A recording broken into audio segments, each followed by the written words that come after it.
Ok, então nós vamos agora, uma vez que a gente analisou nossa camada de persistência, a gente vai partir para a análise do serviço e das operações que a gente vai oferecer como serviço.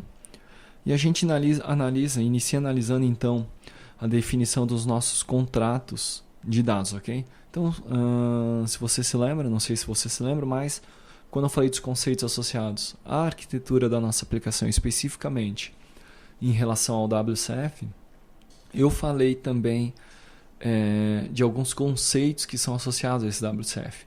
Entre esses conceitos a gente tem os contratos de operações e os contratos de dados, né? Além dos endpoints. Então, nesse momento eu vou analisar os contratos de dados. Esses contratos de dados são definidos nos nossos DTOs, tá ok? E são definidos por meio destas anotações aqui, tá?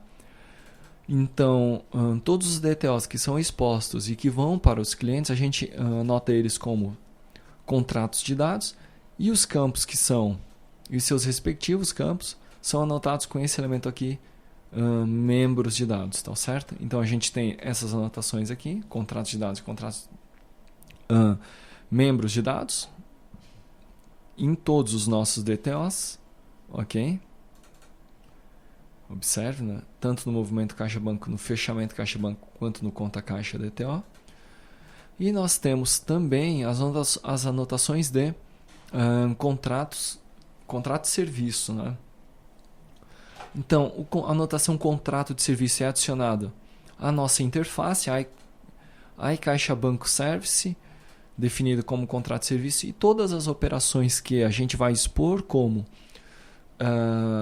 um serviço são anotadas como contratos de operações, ok? Então, neste nosso serviço, a gente vai expor 5 operações, né? Seleção de conta-caixa, seleção de movimento caixa-banco, seleção de período de movimento caixa-banco, que é aquela consulta específica, né? Que nós implementamos no nosso framework. Seleção de fechamento caixa-banco e um save update fechamento caixa-banco. Tá ok? Muito bem, então aqui são o nosso contrato de serviço, a gente viu os nossos contratos de dados e agora nós vimos aqui também os nossos contratos de operações. Nós temos então a classe Caixa Banco Service, que implementa a interface que define o nosso contrato de serviço. E por implementar essa interface, então ela obrigatoriamente tem que implementar as operações, os contratos de operações, ok? Então a gente vai iniciar analisando o nosso select conta caixa. Aqui está, né? Então, muito simples o código. Eu vou abrir uma nova sessão por meio do nosso Hibernate Helper. A partir dessa nova sessão, eu vou instanciar um DAO genérico, que eu vou associar ele, que o tipo dele vai ser conta caixa DTO. Vou instanciar esse DAO genérico passando essa sessão e vou retornar então a nossa conta caixa ou a lista de conta caixa, ok? Muito bem, chamo o DAO genérico e retorno a lista de conta caixa. Na sequência a gente tem select movimento caixa banco, que passa um parâmetro que é o movimento caixa banco DTO, que aqui está, e que a estrutura é muito parecida, né? Então eu vou abrir uma nova sessão, vou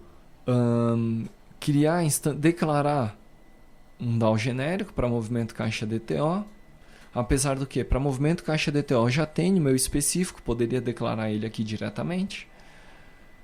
Nesse caso não foi feito dessa forma. Vou instanciar meu DAO, passando como tipo movimento caixa banco DTO. E vou passar a sessão que eu abri aqui em cima. Tá ok? A partir daí eu vou selecionar então o meu caixa banco, a lista de caixa banco, passando o parâmetro que veio de entrada nessa operação. Na sequência, seleção de período, esse sim eu vou usar o DAO específico que nós implementamos. Aqui está, né, a seleção de período. Então veja, mesma estrutura, vou instanciar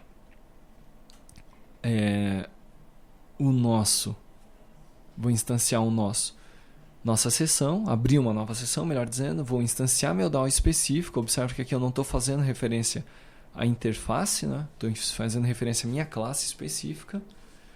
E também estou instanciando ela, passando a sessão que foi aberta.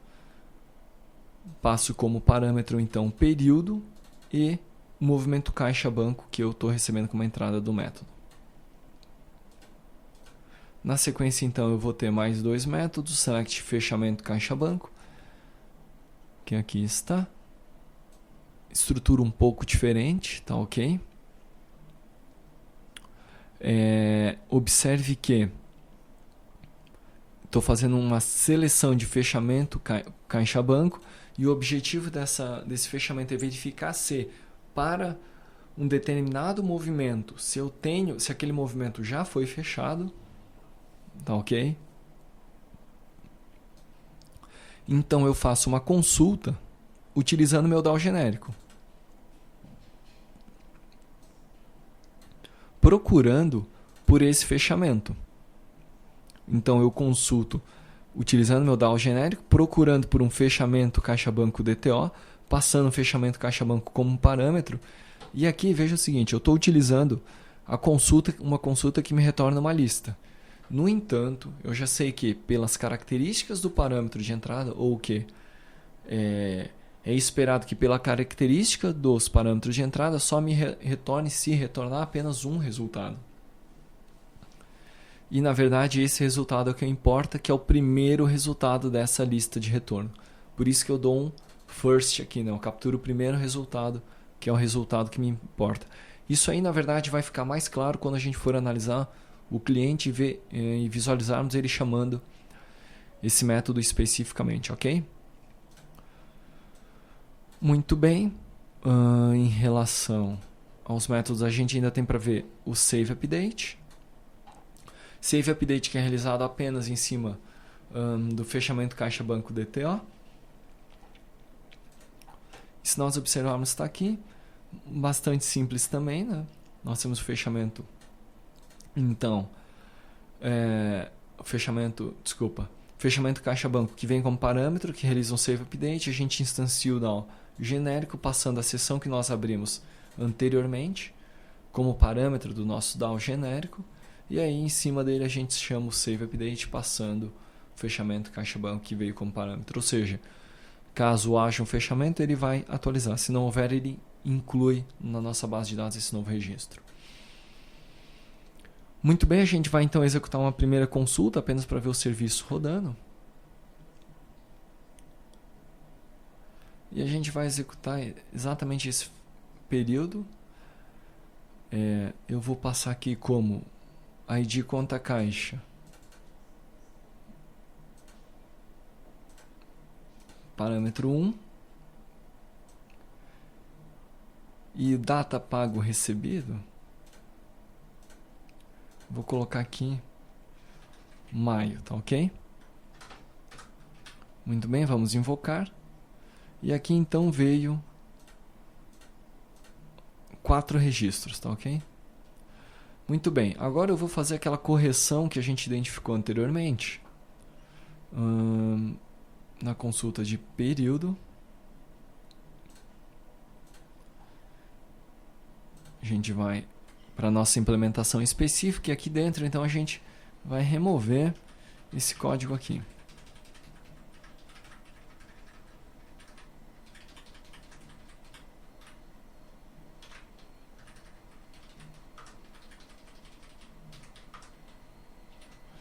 Muito bem, nós vamos salvar, vamos executar novamente.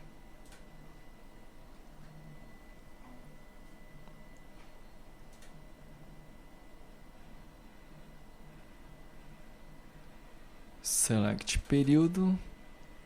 Nós vamos passar então data pago recebido.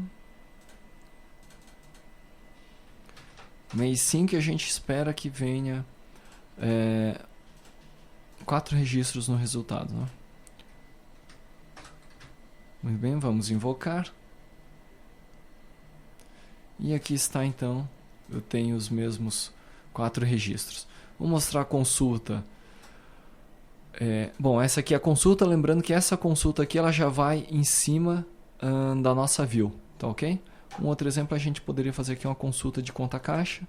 E aqui eu retorno então as 2 conta caixas que eu tenho cadastrado na minha base de dados.